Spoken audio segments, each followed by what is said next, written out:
Hello everyone, have a great day. Welcome back to my YouTube channel MP at Mogan Palani. I hope previous videosலாம் உங்களுக்கு புரிஞ்சிருக்கும்னு நினைக்கிறேன், right? Last வீடியோவில் நம்ம relation and function சாப்டரில் exercise 1.1ல் 4th question வரைக்கும் solve பண்ணியிருந்தோம், right? இன்னைக்கு வீடியோவில் அதோட கண்டினியூஷன் கொஸ்டின் நம்பர் 5ல் இருந்து சால்வ் பண்ணலாம். ஸோ 5th கொஸ்டின் என்னன்னு பாருங்கள்.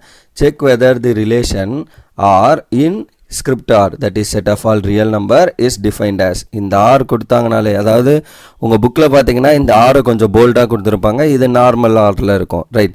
ஸோ அப்படி இருக்குன்னா then R is nothing but set of all a comma b such that a is less than or equal to b cube is reflexive, symmetric or டிரான்சிட்டிவா அப்படின்னு check பண்ண சொல்கிறாங்க. Okay, so அவங்க show that prove that அப்படின்னு கொடுத்தாங்கன்னா நமக்கு easy, நமக்கு answer தெரியும், அதனால் டைரெக்டாக நம்ம சால்வ் பண்ணிடலாம். பட் இந்த மாதிரி less than or equal to greater than or equal to வரப்பயே நம்ம என்ன பண்ணோம் அப்படின்னா கவுண்டர் எக்ஸாம்பிள் வச்சு ட்ரை பண்ணோம். மேக்ஸிமம் நமக்கு வரதுக்கான பாசிபிலிட்டிஸ் கம்மி தான். ஓகே, ஸோ அதனால் கவுண்டர் எக்ஸாம்பிள் வச்சு ட்ரை பண்ணி பார்க்கலாம். இல்லை வரும் அப்படின்னு தோணுச்சுன்னா generalised proof. Okay, so what is your relation a comma b such that a is less than or equal to b cube, இதுதான் நம்மளோட ரிலேஷன். அப்போ ரிஃப்ளெக்சிவ்னா என்ன கண்டிஷன்? A comma a should belongs to ஆராக இருக்கணும் அப்படின்றது கேள்வி. ஆராக இருக்குமா அப்படின்னு கேள்வி. இப்போ நான் ஏவை ஆல்ரெடி முன்னாடியே நம்ம ஒரு ப்ராப்ளம் பார்த்தோம், அதே மாதிரி தான். அப்போ டேக் ஏ ஈக்குவல் டு என்ன பண்ணுறோம் அப்படின்னா 1/2 அப்படின்னு எடுத்துக்கிறோம். அப்போ 1/2 1/2 ஆரில் இருக்கா அப்படிங்கிறத செக் பண்ணோம். கண்டிப்பாக என்னவா இருக்காது?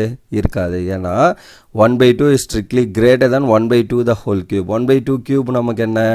1 cube 1, 2 cube 8, 1/8ன்னு வரும். அப்போ 1/2 is strictly greater than 1/8.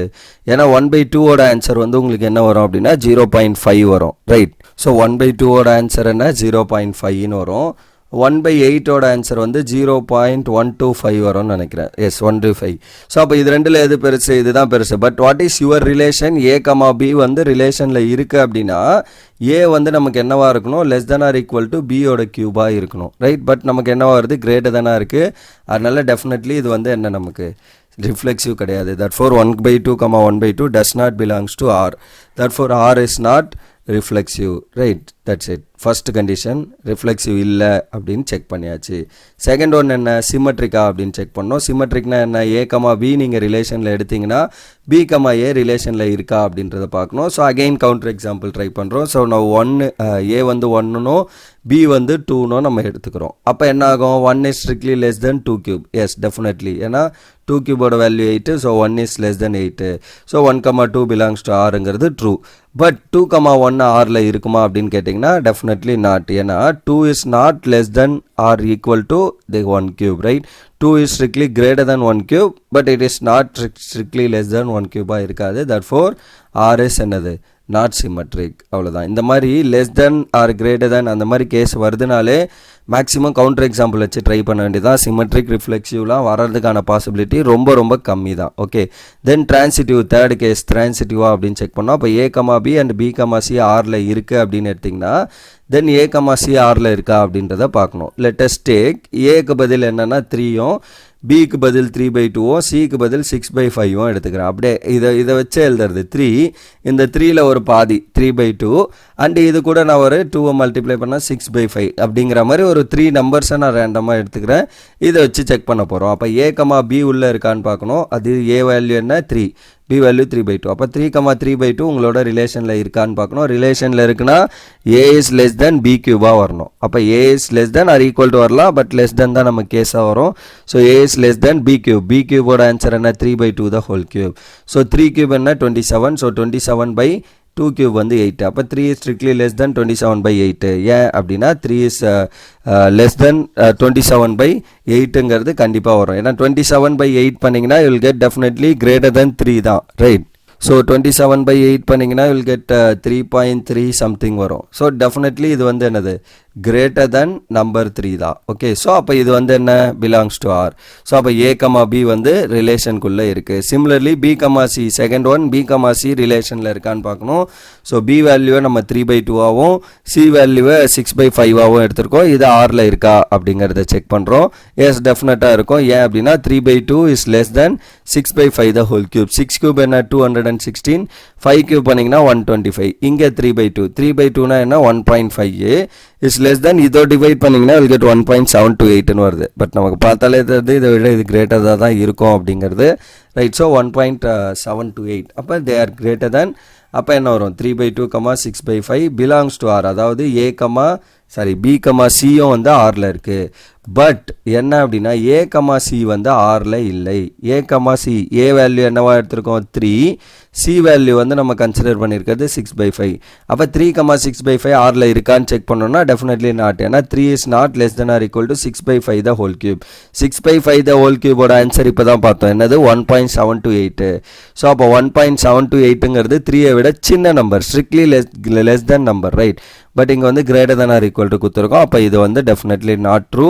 That for R is என்னது நாட் டிரான்சிட்டிவ். அப்போ ஆர் என்னவா இருக்குது, hence R is neither reflexive, so not symmetric, not transitive. மூணுமே கிடையாது உங்களோட ரிலேஷன் ஆர் அப்படிங்கிறது. Okay, that's all for this question number 5. Question number 6 என்னன்னு பாருங்க. Show that the relation R in the set 1, 2, 3 given by r is equal to 1, 2, 2, 1 is symmetric but neither reflexive not transitive. அவ்வளோதான். So இதை prove பண்ணோம். அதை கொஸ்டினை பார்த்தாலே தெரிஞ்சிருச்சு it is symmetric. ஏன்னா 1/2 1,2 இருக்குன்னா 2,1 இருக்குது டெஃபினட்டாக. So it is symmetric. என்னோட செட்டு 1, 2, 3. அப்போ 1,1 இந்த செட்டுக்குள்ளே இல்லை, அதனால இது வந்து ரிஃப்ளெக்சிவ் இல்லை. சிமிலர்லி 2,2 இல்லை, 3,3 இல்லை, ஸோ ரிஃப்ளெக்சிவ் இல்லை. இப்போ இதை கம்பைன் பண்ணுறீங்கன்னு வைங்க, பி சியை கம்பைன் பண்ணால் சி வரணும். தட் இஸ் 1,1 ரிலேஷன் உள்ளே இருக்கணும். அப்போ அதுவும் இல்லை, ஸோ டிரான்சிட்டிவும் இல்லை. அவ்வளோதான். ஸோ அதுதான் ப்ரூஃபு. ஸோ ஃபார்முலா எழுதிடுவோம். கிவன் ஏ வந்து என்னது 1, 2, 3, ஆர் வந்து என்னது 1, 2 அண்டு 2,1ங்கிறது கொஸ்டின்லேயே கொடுத்துட்டாங்க ரிலேஷன். ரிஃப்ளெக்சிவ் செக் பண்ண போகிறோம். அப்போ ஏ உள்ளே இருக்கான்னு பார்க்கணும். டெஃபினட்டாக என்னது 1,1ன்ற நம்பரே அது உள்ளே இல்லை. That for R is not reflexive. எல்லாமே இருக்காது, 1,1, 2,2, 3,3 மூணுமே இல்லை. பட் நமக்கு ஒரு எலிமெண்ட் இல்லைங்கிறதாலே நம்ம என்ன பண்ணிக்கலாம், ரிஃப்ளெக்சிவ் இல்லை அப்படிங்கிறத சொல்லிக்கலாம். செகண்ட் ஒன் சிமெட்ரிக்கா அப்படின்னு செக் பண்ணோம். சிமெட்ரிக்னா என்ன, பி எடுத்துகிட்டு ஏ இருக்கான்னு செக் பண்ணோம். Since 1, 2 belongs to R but 2,1 belongs to R. அப்போ ஆர் வந்து என்னது சிமெட்ரிக். ஏன்னா ரெண்டு என்ட்ரி தான் இருக்குது, அந்த 2 என்ட்ரி இதே தான். ஸோ இருக்குது. தேர்ட் ஒன் டிரான்சிட்டிவா அப்படின்னு செக் பண்ணோம். ஸோ டிரான்சிட்டிவ்னா என்ன, பி சி எடுத்திங்கன்னா சி இருக்கணும். சின்ஸ் பி தட் இஸ் 1, 2 ஆரில் இருக்குது அண்டு 2,1 நமக்கு என்ன இருக்குது ஆரில் இருக்குது. பட் இது ரெண்டு கம்பைன் பண்ணால் C A value 1 C value 1. But அந்த சி வந்து ஆருக்குள்ளே இல்லை. மேலே கொடுத்துருக்க ஆரில் ரெண்டே எலிமெண்ட் தான். அந்த ரெண்டை கம்பைன் பண்ணால் எனக்கு அந்த வர ரிசல்டன்ட் வந்து அது உள்ளே இல்லை. That for R is not என்னது டிரான்சிட்டிவ். அப்போ டிரான்சிட்டிவ் கிடையாது, ரிஃப்ளெக்சிவ் இல்லை, சிமெட்ரிக் மட்டும்தான் உங்களோட ரிலேஷன் ஆர் அப்படிங்கிறது. Okay, that's all for this question number 6. அடுத்தது கொஸ்டின் நம்பர் 7. இதில் இருந்து தான் நமக்கு என்ன ஆகுது அப்படின்னா ஈக்குவலன்ஸ் ரிலேஷன் அப்படிங்கிற கான்செப்ட் வந்து நமக்கு இதாகுது, ஃபாலோ ஆகுது, ரைட். இந்த கொஸ்டினில் இருந்தால் ஈக்குவலன்ஸ் ரிலேஷன்னா என்ன, மேலே பேசினா அதே தான், ஒன்றும் புதுசு இல்லை. ரிஃப்ளெக்சிவ், சிமெட்ரிக், டிரான்சிட்டிவ் செக் பண்ண போகிறோம். இது மூணுமே இருந்துச்சுன்னா ஈக்குவலன்ஸ், இல்லைனா ஈக்குவலன்ஸ் இல்லை, அவ்வளோதான் விஷயம், right. So show that the relation R in the set A of all the books in the library of a college. So ஏதோ ஒரு காலேஜ் லைப்ரரியில் இருக்க செட் ஆஃப் ஆல் புக்ஸு, அதுதான் வந்து நமக்கு என்ன நம்மளோட set capital A. Okay, given by அதுக்கு மேலே நம்ம டிஃபைன் பண்ணுற அந்த ரிலேஷன் எப்படி இருக்குன்னா set of all x comma y such that x and y have the same number of pages. So x y ரெண்டுமே சேம் நம்பர் ஆஃப் பேஜஸ் இருக்கா மாதிரி எடுக்கிறது தான் நம்மளோட ரிலேஷன் ஆர் அப்படின்னு சொல்கிறாங்க. இது வந்து இஸ் அண்ட் ஈக்குவலன்ஸ் ரிலேஷனா அப்படிங்கிறது நமக்கு கேள்வி. ஓகே, அப்போ இந்த ஆறுங்கிறது நமக்கு ஈக்குவலன்ஸ் ரிலேஷனா அப்படிங்கிறது கொஸ்டின். Okay, solution. அப்போ கிவன் நமக்கு என்னது, a is the set of all books in the library of a college. Okay, then what is your relation? So R is nothing but set of all x comma y. நீங்கள் choose பண்ணுற x comma y, x and y have the same number of pages. அப்போ அந்த ரெண்டு புக்லேயும் same number of pages இருக்கணும். First condition என்னென்னா reflexive. So ரிஃப்ளெக்சிவாக இருக்கான்னு செக் பண்ணோன்னா as clearly x comma x belongs to R. ஏன்னா எக்ஸ்ன்ற ஏதோ ஒரு புக் எடுக்கிறீங்க, ஏதோ ஒரு மேக்ஸ் புக் எடுக்கிறீங்கன்னு வைங்க, அதே மேக்ஸ் புக் தான் இன்னொரு எக்ஸும், ரைட். ரெண்டுலேயும் சேம் நம்பர் ஆஃப் பேஜஸ் தான் இருக்க போகுது, ரைட். அன்டில் அதர்வைஸ் நம்ம அதை கிழிச்சு தூக்கி போடாத வரைக்கும், right. But they are same book. So x and x has the same number of pages, right. Therefore x comma x definitely belongs to R. Therefore R is an reflexive, right? R is reflexive. Similarly second condition என்ன symmetric அப்படின்னு check பண்ணோம். So அப்போ சிமெட்ரிக்னா என்ன condition, X comma Y எடுத்திங்கன்னா Y comma X இருக்கான்னு check பண்ணோம். If X comma y belongs to R அப்படின்னா X and Y have the same number of pages. கரெக்டா? ஸோ இப்போ எக்ஸ் ஒரு மேக்ஸ் புக்கு வால்யூம் 1 புக்குன்னு வைங்க, ஒய் வந்து வால்யூம் 2 புக்குன்னு வைங்க. Volume 1 volume 2 same number of book pages இருக்குது அப்படின்னா சிமிலர்லி அதை நான் திருப்பி போட்டாலும் volume 2 volume 1 same number of புக்காக தானே இருக்க போகுது, சாரி சேம் நம்பர் ஆஃப் பேஜாக தானே இருக்க போகுது. அப்போ x and y have the same number of பேஜ்னா y and x also have the என்னது சேம் நம்பர் ஆஃப் பேஜஸ். அப்போ y comma s is also belongs to R. Therefore your R is என்னது symmetric. So அப்போ ஆறு சிமெட்ரிக்காகவும் இருக்குது. Then third condition நமக்கு என்ன, டிரான்சிட்டிவா அப்படின்னு செக் பண்ணோம்.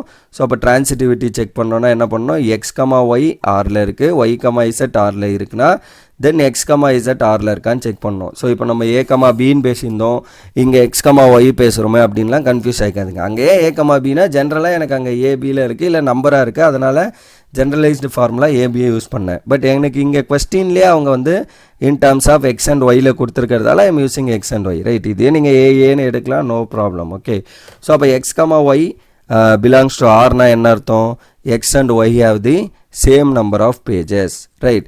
Similarly y comma z belongs to ஆர்னா y and z have the same number of pages. So இதை நான் ஈக்குவேஷன் 1னோ அதை 1னோ இதை 2வும் வச்சுக்கிறேன்.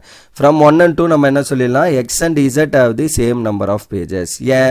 ஏன்னா இப்போ எக்ஸுங்கிறது ஒரு புக்கு, ஏதோ ஒரு மேக்ஸ் புக்குன்னு வைங்களேன். ஸோ அதில் இருக்க பேஜஸும் ஒய்ங்கிற இன்னொரு மேக்ஸ் புக்கில் இருக்க பேஜஸும் சேமாக இருக்குன்னு வைங்க, சேம் நம்பர் ஆஃப் பேஜஸ்ன்னு இருக்குது. அந்த ஒய்யில் இருக்க மேக்ஸ் புக்கும் வேறு ஏதோ ஒரு சயின்ஸ் புக்கு ஏதோ ஒன்று வைங்க, அந்த சயின்ஸ் புக்கும் மேக்ஸ் புக்கும் சேம் நம்பர் ஆஃப் பேஜ் இருக்குன்னா இந்த ஃபஸ்ட்டு பேசின மேக்ஸ் புக்கும் இந்த சயின்ஸ் புக்கும் என்னவா இருக்கும், சேம் பேஜ். ஏன்னா எல்லாமே மூணுமே சேம் நம்பர் ஆஃப் பேஜஸ் தான் இருக்குது. அப்போ x comma z have the same number of pages. Therefore x comma z belongs to என்ன, ஆரில் உங்களோட ரிலேஷனில் இருக்கும். Therefore R is transitive. அப்போ ஆர் இஸ் ரிஃப்ளெக்சிவாகவும் இருக்குது, சிமெட்ரிக்காகவும் இருக்குது, டிரான்சிட்டிவாகவும் இருக்குது. Hence R is an equivalence relation. அவ்வளோதான் இந்த கொஸ்டினோட answer, right? So that's all for this question number 7, right? And that's all for this video also, right? So upcoming வீடியோவில் நம்ம இதை பேஸ் பண்ணியிருக்க ரிமைனிங் ப்ராப்ளம்ஸ் எல்லாம் சால்வ் பண்ணுவோம், ரைட்? அப் டு 7 கொஸ்டின்ஸ் வரைக்கும் முடிச்சிருக்கோம். நியர்லி 14 கொஸ்டின் கிட்ட இருக்குதுன்னு நினைக்கிறேன் இந்த எக்ஸசைஸில். அப்கமிங் எக்ஸசைஸ் வீடியோஸில் நம்ம அதை கம்ப்ளீட் பண்ணுவோம், right? That's all for this video. Remaining things we'll see in the next video. Thank you. We'll see in the next video.